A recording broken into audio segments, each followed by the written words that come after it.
కుర్చీ నుంచి లేచేటప్పుడు మోకాలు నొప్పి ఎక్కువ వస్తుందా? ఇది చిన్న విషయం కాదు. నేను doctor Vemula Raj Kumar, joint replacement trauma surgeon, Khammam. చాలామంది ఇలా అనుకుంటుంటారు, కొంచెం నొప్పి సహజం కదా డాక్టర్ అని. కానీ ఇది ఎర్లీ వార్నింగ్ సిగ్నల్. ఇది ఎర్లీ ఆస్టియోఆర్థరైటిస్ మొదటి లక్షణం కావచ్చు.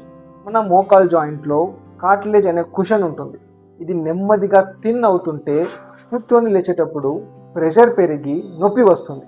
ఏ సిమ్టమ్స్ ఉంటాయంటే మెట్లు ఎక్కేటప్పుడు దిగేటప్పుడు నొప్పి, ఎక్కువసేపు కూర్చుంటే స్టిఫ్నెస్, అకేషనల్గా క్లికింగ్ సౌండ్. మరి మీరు చేయాల్సినవి ఏంటంటే straight leg raising exercise 15 repetitions, quadriceps strengthening exercise అంటే థై మజిల్ స్ట్రాంగ్ చేయాలి, వెయిట్ కంట్రోల్ చేయాలి. చాలా ఇంపార్టెంట్ అంటే ఫ్లోర్ మీద కూర్చోవడం తగ్గించండి. ఇవి ఎర్లీ స్టేజ్లో చేస్తే ప్రోగ్రెషన్ స్లో అవుతుంది, సర్జరీ అవాయిడ్ చేయొచ్చు. ఈ లక్షణం మీకుంటే ఇగ్నోర్ చేయొద్దు, చెకప్ చేయించుకోండి. ఇంకా ఇలాంటి హెల్త్ టిప్స్ కోసం ఫాలో చేయండి.